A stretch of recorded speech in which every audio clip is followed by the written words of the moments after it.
Deci, deci, pasa, pasa, deci, deci, pasa, pasa, deci, deci, pasa, pasa, deci, deci, pasa. As a mob swarms Batman, Duke, Two-Face, and the villains, the Dark Knight thinks quickly and escapes into the river. The Beast fires at them, saying that Batman is now marked by his blade, and that this isn't over.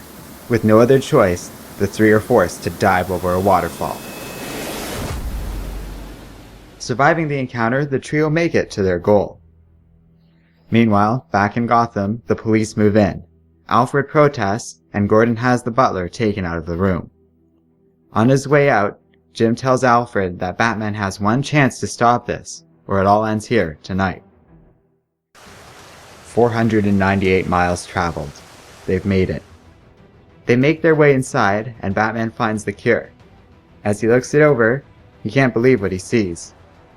He turns to Harvey and has only one question. How could you? Harvey says that he's sorry, but he can't live like this anymore. The cure is designed to attack one of two elements in the brain: our capacity to be compassionate or selfish.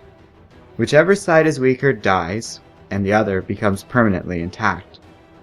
It was actually Harvey that orchestrated all of this, including the acid rain attack on Gotham, just so he could be free of this war between two personalities. Batman then gets a call from Alfred, who explains the situation at home. He reveals that Two-Face has hard evidence that Bruce Wayne is Batman after Alfred accidentally exposed the secret through some financial transactions during the construction of the cave. Bruce realizes that Alfred was the one who shot down the Batplane, and the butler explains that he just couldn't live with himself if Bruce wound up in jail while criminals ran free. Frustrated, beaten, and nearly broken, Batman lashes out, tackling Harvey through a wall and into the mud outside. As the two men struggle, Harvey begs Batman to use the cure, and though Duke asks him not to, Batman consents. Only, something is wrong. Harvey doesn't feel any different. Batman explains that he swiped out the cure for a new compound, one that has made Harvey's nature immune to any further tampering. From now on, if he wants to be Harvey, that side will just have to fight harder than Two-Face.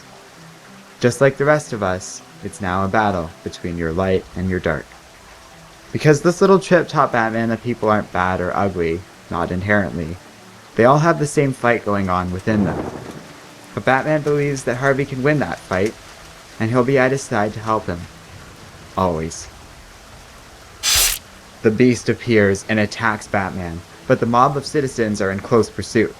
As the two forces are about to collide, with the Beast eager to make a mess, Batman tackles him off a cliff. As Gordon and the police make their way down into the cave, they are surprised to find nothing. It's just a man cave. The cops are suspicious, but Gordon brushes this all off. What, is there some kind of secret switch in the clock that takes you somewhere other than the Batcave if you don't pull it? That's crazy talk. Duke catches Batman before he can fall, and the two struggle to get up. The mob watches this quietly, and Duke thinks they're in trouble, but Batman insists they will let them pass. Sure enough, they take Harvey, and together, they head home.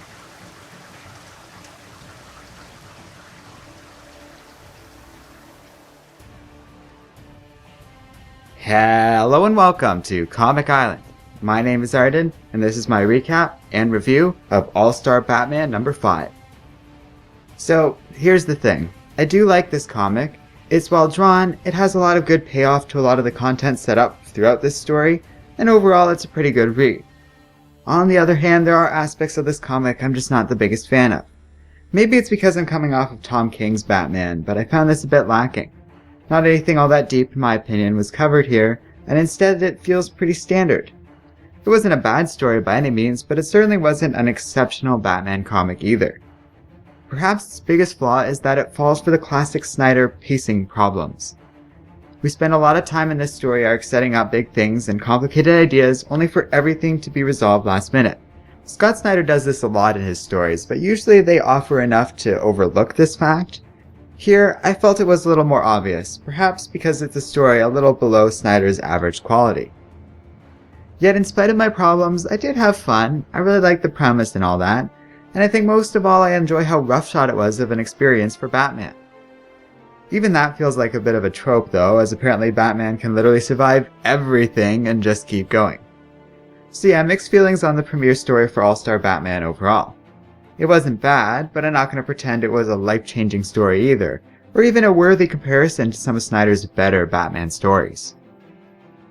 Thanks for watching this video. Let me know what you think of All-Star Batman number 5 in the comments section below.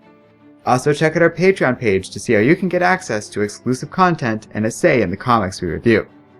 Finally, don't forget to like, subscribe, and keep reading comics.